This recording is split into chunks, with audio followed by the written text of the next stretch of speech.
Hi hello ನಮಸ್ತೆ. ಪಯಣ academy ಸೆನಿಗೆಗೆ ತಮ್ಮೆಲ್ಲರಿಗೂ ಸ್ವಾಗತವನ್ನು ವಹಿಸ್ತಾ ಇವತ್ತಿನ ದಿವಸ ಪ್ರಮುಖವಾಗಿದ್ದು ಭಾರತದ ಸಂವಿಧಾನದ ಬಗ್ಗೆ, ಇಂಡಿಯನ್ ಕಾನ್ಸ್ಟಿಟ್ಯೂಷನ್ ಬಗ್ಗೆ ತಿಳಿದುಕೊಳ್ಳೋಣ. ಅದರಲ್ಲಿ ಇಂಡಿಯನ್ ಕಾನ್ಸ್ಟಿಟ್ಯೂಷನಲ್ಲಿ ಹಲವಾರು ರೀತಿಯಾದಂತಹ ತಿದ್ದುಪಡಿಗಳು ಕೂಡ ಕೇಳುವಂತಹ ಸಂಭವ ಇದೆ. ಅಂದರೆ ಪರೀಕ್ಷೆಗಳಲ್ಲಿ ತಿದ್ದುಪಡಿ, ಎಷ್ಟನೇ ತಿದ್ದುಪಡಿ ಮತ್ತು ಯಾವ ವರ್ಷದಲ್ಲಿ ಯಾವ ವಿಷಯಕ್ಕೆ ಅಂಥೇಳಿ ಕೇಳುವಂತಹ ಸಾಧ್ಯತೆ ಇರೋದರಿಂದ ಇವತ್ತು ಸಂವಿಧಾನದಲ್ಲಿ ಆಗಿರುವಂತಹ ಪ್ರಮುಖ ತಿದ್ದುಪಡಿಗಳ ಕುರಿತು ನಾವಿಲ್ಲಿ ತಿಳಿದುಕೊಳ್ಳೋಣ. ಇಲ್ಲಿ ಫಸ್ಟು ನಾನು ತಿದ್ದುಪಡಿಗಳು ಯಾವ್ಯಾವ ಪ್ರಮುಖವಾಗಿರುವಂತಹ ತಿದ್ದುಪಡಿಗಳು, ನಂತರ ಆದಂತಹ ವರ್ಷಗಳು ಮತ್ತು ಯಾವ ವಿಷಯಕ್ಕೆ ತಿದ್ದುಪಡಿ ಆಗಿದೆ ಅಂಥೇಳಿ ನೋಡೋಣ. ಇಲ್ಲಿ ಒಂದನೇ ತಿದ್ದುಪಡಿ ಅಂತ ನಾವು ನೋಡೋಣ. ಯಾವ್ದ್ರಿ? ಒಂದನೇ ತಿದ್ದುಪಡಿ ಎಷ್ಟರಲ್ಲಿ ಆಯಿತು ಅಂತಂದ್ರೆ 1951ರಲ್ಲಿ. ಯಾಕಂದ್ರೆ 1950 ನಮ್ಮ ಸಂವಿಧಾನ ಜಾರಿಗೆ, ಜನವರಿ 26 ಸಂವಿಧಾನ ಜಾರಿಗೆ ಬಂದಂತಹ ದಿನಾಂಕ ಕರಿತೀವಿ. ಅದಾದ್ಮೇಲೆ ಏನಾಯ್ತು ಅಂತಂದ್ರೆ ಸಾಮಾನ್ಯವಾಗಿ ತಿದ್ದುಪಡಿಗಳು ಸಂವಿಧಾನಕ್ಕೆ ಬೇಕಾಗಿರುವಂತಹ, ಯಾಕಂದ್ರೆ ನಮ್ಮ ಭಾರತ ಸಂವಿಧಾನ ಹೇಗಾಗಿದೆ ಅಂತಂದ್ರೆ ಲಿಖಿತವಾಗಿರುವಂತಹ ಬೃಹತ್ ಗಾತ್ರದಲ್ಲಿರುವಂತಹ ನಮ್ಮದು ಸಂವಿಧಾನ ಅಂತ ಹೇಳಿ ಕರಿತೀವಿ. ಅದರಲ್ಲಿ 1951ನೇ ವರ್ಷದಲ್ಲಿ ಆಗಿರುವಂತಹ ಯಾವ ವಿಷಯಕ್ಕೆ ತಿದ್ದುಪಡಿ ಆಯಿತು? ಮೊದಲ ತಿದ್ದುಪಡಿ ಅಂತಂದ್ರೆ 9ನೇ ಪರಿಚ್ಛೇದದಲ್ಲಿರುವಂತಹ ಭೂ ಸುಧಾರಣೆಗಳ ಕುರಿತು ಏನಾಯ್ತು ಅಂದ್ರೆ ತಿದ್ದುಪಡಿ ಆಯಿತು. ಸಂವಿಧಾನದ ಮೊದಲೇ ತಿದ್ದುಪಡಿ ಭೂ ಸುಧಾರಣೆಗಳ ಕುರಿತು ಅಂತ ಹೇಳಿ. ಇನ್ನ 7ನೇ ತಿದ್ದುಪಡಿ ಅಂತ ಕರಿತೀವಿ. ಎಷ್ಟನೇ ತಿದ್ದುಪಡಿ ರೀ? 7ನೇ ತಿದ್ದುಪಡಿ. ಇಲ್ಲಿ ನೋಡ್ರಿ, 7ನೇ ತಿದ್ದುಪಡಿ ಏನಿದೆ ರೀ? 1956ರಲ್ಲಿ ಯಾವುದ್ರಿ? ರಾಜ್ಯಗಳ ಮರು ಸಂಘಟನೆ ಅಂತ ಕರಿತೀವಿ. ಅಂದ್ರೆ ರಾಜ್ಯಗಳ ಒಂದುಗೂಡಿಸುವಿಕೆ, ಅಂದ್ರೆ ಭಾಷಾ ಪ್ರಾಂತ್ಯವಾರು ಅಂತ ನಾವೇನು ಕರಿತೀವಿ, ಹಾಗೆ ರಾಜ್ಯಗಳ ಮರು ಸಂಘಟನೆ. ಇದರಲ್ಲಿ ABCDಗಳನ್ನು ರದ್ದುಪಡಿಸಲಾಯಿತು ಅಂಥೇಳಿ. ಈ ವಿಷಯದ ಕುರಿತು 7ನೇ ತಿದ್ದುಪಡಿ, ಸಂವಿಧಾನದ 7ನೇ ತಿದ್ದುಪಡಿಗಳ ಮೂಲಕ ರಾಜ್ಯಗಳ ಮರು ವಿಂಗಡಣೆ ಮಾಡಲಾಯಿತು. ಇನ್ನು ನೆಕ್ಸ್ಟ್ ಸಂವಿಧಾನದ 24ನೇ ವಿಧಿ ಅಂತ ಕರಿತೀವಿ. ಸಂವಿಧಾನದ 24ನೇ ವಿಧಿ ಎಷ್ಟರಲ್ಲೇ ಐತ್ರಿ? 1971ರಲ್ಲಿ. ಇದನ್ನು ಕೂಡ ನೆನಪಿಡಬೇಕು. ಸಂವಿಧಾನದ 24ನೇ ತಿದ್ದುಪಡಿ 1971ರಲ್ಲಿ ಯಾವ್ದ್ರಿ? ಮೂಲಭೂತ ಹಕ್ಕುಗಳನ್ನು ತಿದ್ದುಪಡಿ ಮಾಡಬಹುದು ಅಂತ ಏನಾಯ್ತು ಅಂದ್ರೆ ನಮಗೆ ತಿಳಿಸ್ಕೊಡ್ತು. ಮೂಲಭೂತ ಹಕ್ಕುಗಳನ್ನು ತಿದ್ದುಪಡಿ ಮಾಡಬಹುದು ಅಂತೇಳಿ. ಮತ್ತೆ ಮೂಲಭೂತ ಹಕ್ಕುಗಳಂದ್ರೇನು, ಅದು ಯಾವುದು ಅಂತೇಳಿ ನಂತರ ತಿಳಿದುಕೊಳ್ಳೋಣ. ಆದ್ರೆ ಈಗ ವಿಷಯ ಏನು ಅಂದ್ರೆ ಮೂಲಭೂತ ಹಕ್ಕುಗಳನ್ನು ಏನ್ ಮಾಡ್ಬೋದು? ತಿದ್ದುಪಡಿ ಮಾಡಬಹುದು ಅಂದ್ರೆ ಇಲ್ಲಿ ಸ್ವಾತಂತ್ರ್ಯ ಹಕ್ಕು ಅಂತ ಕರಿತೀವಿ. ನಂತರ ಆಸ್ತಿ ಹಕ್ಕನ್ನು ಈಗಾಗಲೇ ಸಂವಿಧಾನ ತೆಗೆದು ಹಾಕಿದ್ದಾರೆ. ಸಮಾನತೆ ಹಕ್ಕು ಅಂತ ಕರಿತೀವಿ. ಕಾನೂನಿನ ಮುಂದೆ ಎಲ್ಲರೂ ಸಮಾನತೆ ಅಂತ ಕರಿತೀವಿ. ಧಾರ್ಮಿಕ ಹಕ್ಕು ಅಂತ ಹೇಳಿದ್ದೇವೆ. ಇವೆಲ್ಲವೂ ಕೂಡ ಏನಾಗಿರ್ಬೋದು ಅಂದ್ರೆ ನಾವು ಸಮಯ ಸಂದರ್ಭಕ್ಕೆ ಅನುಗುಣವಾಗಿ ತಿದ್ದುಪಡಿಯನ್ನು ಕೂಡ ಮಾಡಬಹುದು, ರದ್ದುಪಡಿಸಬಹುದು ಅಂತೇಳಿ ತಿಳಿಸುವಂತಹ ವಿಧಿ 24ನೇ ವಿಧಿ. ಇನ್ನು ನೆಕ್ಸ್ಟ್ 25ನೇ ವಿಧಿಯನ್ನು ನಾವು ಗಮನಿಸೋದಾದ್ರೆ, 25ನೇ ವಿಧಿ ಏನಿದೆ ನೋಡ್ರಿ? 1971ರಲ್ಲಿ ಆಸ್ತಿ ಸ್ವಾಧೀನಕ್ಕೆ ಪರಿಹಾರದ ಹಕ್ಕನ್ನು ನೀಡುವುದು. ಅಂದ್ರೆ ಆಸ್ತಿ ಪರಿಹಾರ ಅಂತ ಕರಿತೀವಿ. ಆಸ್ತಿ ಸ್ವಾಧೀನಕ್ಕೆ ಪರಿಹಾರದ ಹಕ್ಕನ್ನು ನೀಡುವುದು ಅಂತೇಳಿ. ನೆಕ್ಸ್ಟ್ 36ನೇ ವಿಧಿಯನ್ನು ನಾವು ಗಮನಿಸೋದಾದ್ರೆ 1975ರಲ್ಲಿ ಸಿಕ್ಕಿಂ ರಾಜ್ಯ ಏನಾಯ್ತು ಅಂದ್ರೆ 22ನೇ ರಾಜ್ಯವಾಗಿ ಭಾರತದಲ್ಲಿ ಉದಯವಾಯಿತು. ಅಂದ್ರೆ 22ನೇ ರಾಜ್ಯವಾಗಿ ಸಿಕ್ಕಿಂ ರಾಜ್ಯ ಉದಯ ಆಗಿದ್ದಷ್ಟರಲ್ಲಿ ಅಂತಂದ್ರೆ 1975ರಲ್ಲಿ. ನೆಕ್ಸ್ಟ್ ಇನ್ನು ಸಂವಿಧಾನದ 42ನೇ ತಿದ್ದುಪಡಿಯನ್ನು ನೋಡೋದಾದ್ರೆ 1976ರಲ್ಲಿ ಮಿನಿ ಸಂವಿಧಾನದ ಮೂಲ ಕರ್ತವ್ಯ ಪೀಠಿಕೆಗೆ ನಾವು ಜಾತ್ಯತೀತ ಮತ್ತು ಸಮಾಜವಾದಿ ಪದಗಳನ್ನು ಸೇರ್ಪಡೆಗೊಳಿಸಲಾಯಿತು. ಅಂದ್ರೆ ನಮ್ಮ ಸಂವಿಧಾನ ಏನಾಗಿದೆ? ಜಾತ್ಯತೀತ ಮತ್ತು ಸಮಾಜವಾದಿ ಅಂತ ಹೇಳಿ ಪದಗಳನ್ನು ಸೇರಿಸುವುದರ ಮುಖಾಂತರ ಏನೈತೆ ಸಂವಿಧಾನಕ್ಕೆ ಈ ಪದಗಳನ್ನು ಸೇರ್ಪಡೆಗೊಳಿಸಲಾಯಿತು. ನಂತರ ಸಂವಿಧಾನಕ್ಕೆ 44ನೇ ತಿದ್ದುಪಡಿಯನ್ನು ನೋಡೋದಾದ್ರೆ 1978ರಲ್ಲಿ ಅಂತ ಕರಿತೀವಿ. ಇಲ್ಲಿ ಆಸ್ತಿ ಹಕ್ಕನ್ನು ರದ್ದುಪಡಿಸಲಾಯಿತು. ಅಂದ್ರೆ ಆಸ್ತಿ ಹಕ್ಕು ಮೊದಲೇನಿತ್ರಿ?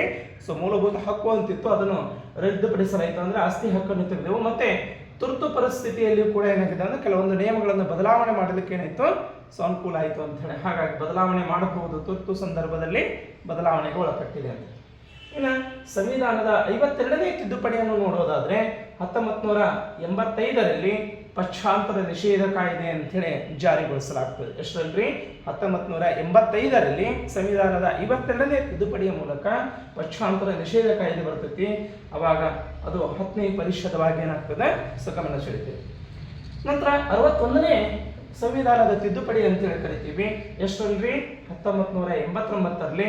ಇಲ್ಲಿ ಪ್ರಮುಖವಾಗಿರುವಂತಹ ಬದಲಾವಣೆ ಏನು ಅಂತಂದ್ರೆ ಮೊದಲು ಸಂವಿಧಾನದ ಮತದಾನದ ಹಕ್ಕು ಏನಿತ್ತು ಅಂದ್ರೆ 21 ವರ್ಷ ಇತ್ತು. ಆ 21 ವರ್ಷ ಇದ್ದಿದ್ದು ಈಗ ಏನಿದೆ ಮತದಾನದ ಹಕ್ಕು ಎಲ್ಲರಿಗೂ ನಾಗರಿಕರಿಗೆ ಏನಾಗಿದೆ 18 ವರ್ಷ ಇದೆ. ಹಾಗಾಗಿ ಮತದಾನದ ವಯಸ್ಸನ್ನು 21ರಿಂದ 18ಕ್ಕೆ ಇಳಿಸಿದಂತಹ ವರ್ಷ ಯಾವುದು ಅಂದರೆ 1989. ಎಷ್ಟನೇ ತಿದ್ದುಪಡಿಯ ಮೂಲಕ ರೀ? 61ನೇ ತಿದ್ದುಪಡಿಯ ಮೂಲಕ ಮತದಾನದ ಹಕ್ಕನ್ನು 21ರಿಂದ 18ಕ್ಕೆ ಇಳಿಸಲಾಯಿತು. ನೆಕ್ಸ್ಟು ಇನ್ನು 69ನೇ ವಿಧಿಯನ್ನು ನೋಡೋಣ, ತಿದ್ದುಪಡಿಯನ್ನು ನೋಡೋಣ. 1991ರಲ್ಲಿ ಆಗಿರುವಂಥದ್ದು ದೆಹಲಿಗೆ ರಾಷ್ಟ್ರ ರಾಜಧಾನಿ ಅಂತೇಳಿ ಏನಾಯ್ತು ಅಂಗೀಕಾರ ಕೊಡಲಾಯಿತು. ಅಂದರೆ ಇಲ್ಲಿ ದೆಹಲಿಯನ್ನು ಭಾರತದ ರಾಷ್ಟ್ರ ರಾಜಧಾನಿ ದೆಹಲಿ ಪ್ರದೇಶ ಅಂತ ಏನಾಯ್ತು ಅದಕ್ಕೆ ಸ್ಥಾನಮಾನ ಅಂದರೆ ರಾಷ್ಟ್ರದ ಸ್ಥಾನಮಾನವನ್ನು ಕೂಡ ಕೊಡಲಾಯಿತು. ನಂತರ 73ನೇ ತಿದ್ದುಪಡಿ ಏನಾಗ್ತಂದ್ರೆ 1992ರಲ್ಲಿ ಪಂಚಾಯತ್ ರಾಜ್ಯ ವ್ಯವಸ್ಥೆ ಏನಾಗ್ತದೆ ಜಾರಿಗೊಳಿಸಲಾಯಿತು. ಅಂದ್ರೆ ಪಂಚಾಯತ್ ರಾಜ್ಯ ವ್ಯವಸ್ಥೆಗೆ ನಗರಸಭೆ, ಮಹಾನಗರ ಪಾಲಿಕೆ, ಗ್ರಾಮ ಸಭೆ ಅಂತ ಏನು ಬಂದಿದ್ದಾವೆ, ಸೊ ಅದೇ ರೀತಿ ತಾಲೂಕು ಪಂಚಾಯತಿ, ಜಿಲ್ಲಾ ಪಂಚಾಯತಿ ಅಂತ ನಾವೇನು ಕರಿತೀವಿ, ಹಾಗೆ ಪಂಚಾಯತ್ ರಾಜ್ಯ ವ್ಯವಸ್ಥೆಯನ್ನು ಜಾರಿಗೊಳಿಸಿದ್ದ ಯಾವುದಂತಂದ್ರೆ 1992ರಲ್ಲಿ. ಇನ್ನು ಸಂವಿಧಾನದ 74ನೇ ತಿದ್ದುಪಡಿ, ಅದು ಕೂಡ 1992ರಲ್ಲಿ ನಗರ ಪಾಲಿಕೆ ವ್ಯವಸ್ಥೆ ಜಾರಿಗೊಳಿಸಲಾಯಿತು. ಯಾವುದಕ್ಕೆ? ನಗರಸಭೆ ನಗರ ಪಾಲಿಕೆಗಳ ವ್ಯವಸ್ಥೆ ಏನಾಯಿತು ಅಂದರೆ ಜಾರಿಗೊಳಿಸಲಾಯಿತು. ಎಷ್ಟರಲ್ಲಿ? 74ನೇ ತಿದ್ದುಪಡಿಯ ಮೂಲಕ 92ರಲ್ಲಿ. ಇನ್ನು ಸಂವಿಧಾನದ 86ನೇ ತಿದ್ದುಪಡಿಯ ಮೂಲಕ 2002ರಲ್ಲಿ ಶಿಕ್ಷಣ ಮೂಲಭೂತ ಹಕ್ಕು ಅಂತೇಳಿ ಏನಾಯಿತು ಅಂಗೀಕರಿಸಲಾಯಿತು. ಅಂದರೆ ಇವತ್ತು ಪ್ರತಿ ಮಗುವಿನ ಶಿಕ್ಷಣ ಮೂಲಭೂತ ಹಕ್ಕು ಅಂತೇಳಿ ನಾವು ಕಂಡುಹಿಡಿದಿದ್ದೇವೆ. ಹೌದ್ರಿ? ಸಂವಿಧಾನದ 86ನೇ ತಿದ್ದುಪಡಿ ಮುಖಾಂತರ 2002ರಲ್ಲಿ ಆಗಿರುವಂತಹ ತಿದ್ದುಪಡಿ ಮುಖಾಂತರ ವಿಧಿ 21(a) ಮೂಲಕ ಏನಾಗ್ತದೆ ಅಂದರೆ ಪ್ರತಿ ಮಗುವಿನ ಶಿಕ್ಷಣ ಮೂಲಭೂತ ಹಕ್ಕು, ಹಾಗೆ 6ರಿಂದ 14ನೇ ವರ್ಷದ ಮಗುವಿಗೆ ಪ್ರತಿ ಮಗುವಿಗೆ ಉಚಿತ ಮತ್ತು ಕಡ್ಡಾಯ ಶಿಕ್ಷಣವನ್ನು ದೊರಕಿಸೋದು ರಾಜ್ಯ ಮತ್ತು ಕೇಂದ್ರ ಸರ್ಕಾರದ ಜವಾಬ್ದಾರಿ. ಹಾಗಾಗಿ ಶಿಕ್ಷಣ ಮೂಲಭೂತ ಹಕ್ಕು ಅಂತ ಕಂಡುಬಂತು.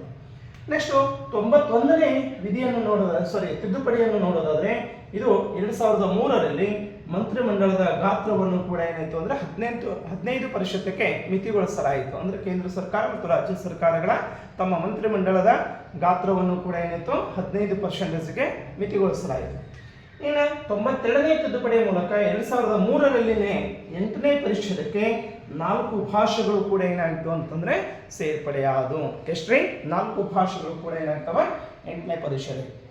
ನಂತರ 97ನೇ ತಿದ್ದುಪಡಿ ಏನಾಗ್ತದೆ ಅಂತಂದ್ರೆ ಇಲ್ಲಿ 2011ರಲ್ಲಿ ಸಹಕಾರ ಸಂಘಗಳಿಗೆ ಸಾಂವಿಧಾನಿಕ ಸ್ಥಾನಮಾನವನ್ನು ಕೊಡಲಾಯಿತು. ಅಂದ್ರೆ ಸಹಕಾರ ಸಂಘಗಳಿಗೆ ಸ್ಥಾನಮಾನ ಸಿಕ್ಕಿದ್ದೆಷ್ಟರಲ್ಲಿ? 2011ರಲ್ಲಿ. ನೆಕ್ಸ್ಟ್ 99ನೇ ತಿದ್ದುಪಡಿ ಏನಿದೆ 2014ರಲ್ಲಿ NJAC ಅಂದ್ರೆ ಸುಪ್ರೀಂ ಕೋರ್ಟಿನಿಂದ ಏನಾಯಿತು ಅಂದ್ರೆ ಇದನ್ನು ರದ್ದುಪಡಿಸಲಾಯಿತು ಅಂತ ಹೇಳಿ ಸುಪ್ರೀಂ ಕೋರ್ಟಿನಿಂದ ರದ್ದುಪಡಿಸಲಾಗಿತ್ತು. ನಂತರ ಪ್ರಮುಖವಾಗಿದ್ದೇನು ಅಂದ್ರೆ 100ನೇ ತಿದ್ದುಪಡಿಯನ್ನು ಏನಾಗ್ತಂದ್ರೆ 2015ರಲ್ಲಿ ಇದನ್ನು ಮಾಡಲಾಯಿತು.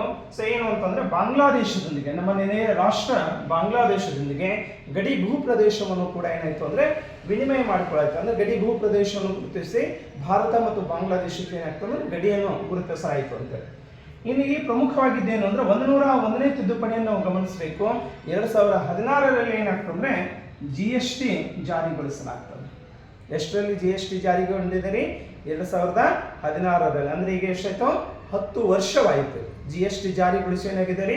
10 ವರ್ಷವಾಗಿದೆ. ನಂತರ 102ನೇ ವಿಧಿಯನ್ನು ತೆಗೆದುಕೊಂಡು ಹೋದ್ರೆ 2018ರಲ್ಲಿ OBC ಆಯೋಗಕ್ಕೆ ಏನಾಗಿದೆ ಅಂದ್ರೆ ಸಾಂವಿಧಾನಿಕ ಪ್ರಾತಿನಿಧ್ಯವನ್ನು ಕೊಡಲಾಗಿದೆ. ಅಂದ್ರೆ ಸಾಂವಿಧಾನಿಕ ಸ್ಥಾನಮಾನ OBC ಆಯೋಗಕ್ಕೆ ಏನಾಗಿದೆ ಅಂದ್ರೆ ಸಾಂವಿಧಾನಿಕ ಸ್ಥಾನಮಾನವನ್ನು ಕೊಡಲಾಗಿದೆ.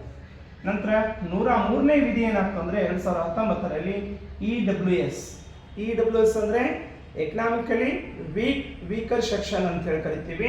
ಇದು EWSಗೆ ಏನಾಗ್ತಂದ್ರೆ 10% ಮೀಸಲಾತಿಯನ್ನು ಏನಾಗಿದೆ ಕೇಂದ್ರ ಸರ್ಕಾರ ಘೋಷಿಸಿದೆ. ಇನ್ನು 104ನೇ ವಿಧಿ ತಿದ್ದುಪಡಿಯನ್ನು ನೋಡೋದಾದ್ರೆ ಇದು 2020ರಲ್ಲಿ SC ಮತ್ತು ST ಮೀಸಲಾತಿಯನ್ನು ವಿಸ್ತರಣೆ ಮಾಡಲಾಯಿತು. ಹೌದ್ರಿ? 2020ರಲ್ಲಿ SC ಮತ್ತು ST ಯಲ್ಲಿರುವಂತಹ ಮೀಸಲಾತಿಯನ್ನು ಹೆಚ್ಚಿಸಲಾಯಿತು. ನಂತರ ಆಂಗ್ಲೋ ಇಂಡಿಯನ್ ಏನು ಹುದ್ದೆ ಇತ್ತು ಅದನ್ನು ಕೂಡ ಏನಾಯ್ತು ಅಂದ್ರೆ ರದ್ದುಪಡಿಸಲಾಯಿತು ಅಂತ. ಇನ್ನು ಪ್ರಮುಖವಾಗಿದ್ದೇನು ಅಂದ್ರೆ 105ನೇ ವಿಧಿ ಏನಾಗ್ತದೆ ಅಂದ್ರೆ ತಿದ್ದುಪಡಿ ಅಂತಂದ್ರೆ ಏನದ 2021ರಲ್ಲಿ OBC ಪಟ್ಟಿ ಮಾಡುವಂತ ಅಧಿಕಾರ ರಾಜ್ಯ ಸರ್ಕಾರಗಳಿಗೆ ಕೊಡಲಾಯಿತು ಅಂತ. OBCದು ಸ್ಥಾನಮಾನ ಮತ್ತು OBC ಪಟ್ಟಿ ಮಾಡುವಂತ ಅಧಿಕಾರ ಏನಾಗಿದೆ ಅಂದ್ರೆ ರಾಜ್ಯ ಸರ್ಕಾರಗಳಿಗೆ ಕೊಟ್ಟಿದ್ದು. ಇನ್ನು 106ನೇ ವಿಧಿ, ಇಲ್ಲಿವರೆಗೆ ಆಗಿರುವಂತಹ 106ನೇ ತಿದ್ದುಪಡಿ ಏನಾಗಿದೆ, 2023ರಲ್ಲಿ ಆಗಿರುವಂತಹ ತಿದ್ದುಪಡಿ ಮಹಿಳೆಯರಿಗೆ 33% ಮೀಸಲಾತಿ ಏನಾಗಿದೆ ಅಂದ್ರೆ ಜಾರಿಗೊಳಿಸಲಾಗಿದೆ. ಇದು ಪ್ರಮುಖವಾಗಿ ನೀವು ಗಮನಿಸಬೇಕಾಗಿದೆ ಏನು ಅಂದ್ರೆ, ಪ್ರಮುಖವಾಗಿ ಮಹಿಳೆಯರಿಗೆ 33% ಮೀಸಲಾತಿಯನ್ನು ಕೊಟ್ಟಂತಹ ಸಂವಿಧಾನದ ತಿದ್ದುಪಡಿ ಯಾವುದು ಅಂತಂದ್ರೆ 106ನೇ ತಿದ್ದುಪಡಿ. ಎಷ್ಟರಲ್ಲಿ? 2023ರಲ್ಲಿ. ಇನ್ನು ಒಂದು 4 ಪ್ರಶ್ನೆಗಳನ್ನು ತೆಗೆದುಕೊಂಡು, ಇನ್ನೂ ಹಲವಾರು ಪ್ರಶ್ನೆಗಳಿದ್ದು ಬಟ್ ಬೋರ್ಡ್ ಮೇಲೆ ಬರೆಯೋದಕ್ಕೆ ಅವಕಾಶ ಇಲ್ಲ ಅಂತ ಅನ್ಕೊಂಡು ಒಂದು 4 ಪ್ರಶ್ನೆಗಳನ್ನು ತಗೊಂಡಿದ್ದೀನಿ. ಸೊ ಇಲ್ಲಿ ಸಂವಿಧಾನದ 20ನೇ ಪರಿಚ್ಛೇದ ಏನು ಹೇಳ್ತದೆ ಅಂತಂದ್ರೆ, ಸೊ ಚುನಾವಣೆಗೆ ಸಂಬಂಧಿಸಿದಂಥ ನಿಬಂಧನೆಗಳು ಅಂದ್ರೆ ಚುನಾವಣೆಗೆ ಸಂಬಂಧಿಸಿದಂಥ ರೂಲ್ಸ್ ರೆಗ್ಯುಲೇಷನ್ಗಳನ್ನು ಕೂಡ ನಮಗೇನಾಗ್ತೈತಿ ಸಂವಿಧಾನದ 20ನೇ ಪರಿಚ್ಛೇದ ನಮಗೆ ತಿಳಿಸ್ಕೊಡ್ತೈತಿ. ಇನ್ನು ಸಂವಿಧಾನದ ಯಾವ ವಿಧಿ ಗ್ರಾಮ ಪಂಚಾಯಿತಿ ಸ್ಥಾಪನೆ ಬಗ್ಗೆ ತಿಳಿಸ್ಕೊಡ್ತದ ಅಂತಂದ್ರೆ, ಗ್ರಾಮ ಪಂಚಾಯಿತಿಗಳ ಸ್ಥಾಪನೆ ಮಾಡಬೇಕಾದ್ರೆ ವಿಧಿ ಆರ್ಟಿಕಲ್ ಏನಾಗ್ತಂದ್ರೆ 40ನೇ ವಿಧಿ ನಮಗೇನಾಗ್ತೈತಿ ತಿಳಿಸ್ಕೊಡ್ತೈತಿ. ಇನ್ನು ಮಕ್ಕಳ ಬಲವಂತದ ದುಡಿಮೆ ನಿಷೇಧ ತಿಳಿಸುವಂತಹ ವಿಧಿ ಯಾವುದು ಅಂತೇಳಿ, ಸಂವಿಧಾನದ ವಿಧಿ ಅಂದ್ರೆ ಬಲವಂತವಾಗಿ ಮಕ್ಕಳನ್ನು ಉದ್ಯೋಗಕ್ಕೆ ಅಥವಾ ದುಡಿಮೆಗೆ ಏನು ಮಾಡೋಲ್ಲ ಹಚ್ಚುವಂತಿಲ್ಲ ಅಂತ ತಿಳಿಸುವಂಥ ವಿಧಿ ಯಾವುದು ಅಂದ್ರೆ ಆರ್ಟಿಕಲ್ 24 ಅಂತ ಹೇಳಿ. ಇನ್ನು ಲೋಕಸಭೆಯ ಸದಸ್ಯರ ಅನರ್ಹತೆ ನಿರ್ಧಾರ ಮಾಡುವವರು ಯಾರು ಅಂತ ಕೇಳ್ತಾರೆ. ಅಂದ್ರೆ ಲೋಕಸಭೆಯ ಸದಸ್ಯರನ್ನು ಅನರ್ಹತೆಗೊಳಿಸಿ ಅಂತ ಹೇಳಿ ಅಂತಂದ್ರೆ ಅದನ್ನ ನಿರ್ಧಾರ ಮಾಡೋದು ಯಾರು? ರಾಷ್ಟ್ರಪತಿ ನಿರ್ಧಾರ ಮಾಡ್ತಾನ. ಯಾರ ಶಿಫಾರಸಿನ ಮೇರೆಗೆ ಅಂತಂದ್ರೆ ಕೇಂದ್ರ ಚುನಾವಣಾ ಆಯೋಗದ ಶಿಫಾರಸಿನ ಮೇರೆಗೆ ಏನು ಮಾಡ್ಬೋದು ಅಂದ್ರೆ ಅನರ್ಹತೆಯನ್ನು ಕೂಡ ಇಲ್ಲಿ ಪ್ರಶ್ನೆ ಮಾಡಬಹುದು. ಯಾವ ವಿಧಿ ಮುಖಾಂತರ ಅಂತಂದ್ರೆ ಆರ್ಟಿಕಲ್ 103ರ ಪ್ರಕಾರ ಅಂತ ಹೇಳಿ. ಯಾವ್ದ್ರಿ? 103ರ ಪ್ರಕಾರ ಲೋಕಸಭೆಯಲ್ಲಿರುವಂತಹ ಸದಸ್ಯರ ಅನರ್ಹತೆಯನ್ನು ಕೂಡ ನಾವಿಲ್ಲಿ ಪ್ರಶ್ನಿಸಬಹುದು. ಚುನಾವಣೆಯ ಆಯೋಗದ ಮುಖಾಂತರ ಏನಾಗ್ತಂದ್ರೆ ಅನರ್ಹತೆಯನ್ನು ನಿರ್ಧಾರ ಮಾಡುವಂತಹ ಅಧಿಕಾರ ಏನಾಗಿದೆ ರಾಷ್ಟ್ರಪತಿಗಿದೆ. ಹೀಗಾಗಿ ಸಂವಿಧಾನದಲ್ಲಿರುವಂತಹ ಪ್ರಮುಖವಾಗಿರುವಂತಹ ತಿದ್ದುಪಡಿಗಳು, ಅದು ಆದಂಥ ವರ್ಷ ಯಾವ ವರ್ಷ ಅಂತ ಹೇಳಿ ಕೂಡ ಏನಾಗಿದೆ ಪ್ರಮುಖವಾಗಿರುವಂತಹ ತಿದ್ದುಪಡಿಗಳ ಬಗ್ಗೆ ಇವತ್ತು ಮಾಹಿತಿ. ನಂತರ ಸಂವಿಧಾನಕ್ಕೆ ಸಂಬಂಧಿಸಿದಂತೆ ಇನ್ನೂ ಅನೇಕ ಅಂಶಗಳನ್ನು ಕೂಡ ನಾವೇನು ಮಾಡೋಣ, ಪ್ರತಿನಿತ್ಯವೂ ಕೂಡ ಏನಾಗ್ತಂದ್ರೆ ಪರೀಕ್ಷೆಗೆ ಬರಬಹುದಾದಂತಹ ಹಲವಾರು ಪ್ರಶ್ನೆಗಳನ್ನು ಮತ್ತು ಈ ಹಿಂದೆ ಪರೀಕ್ಷೆಗಳಲ್ಲಿ ಕೇಳಿರಬಹುದಾದಂತಹ ಪ್ರಶ್ನೆಗಳನ್ನು ತೆಗೆದುಕೊಂಡು ನಾವು ಚರ್ಚೆ ಮಾಡೋಣ ಅಂತ ಹೇಳಿ ಆಸೆ ಮಾಡಿಸ್ತೇನೆ. ಧನ್ಯವಾದಗಳು.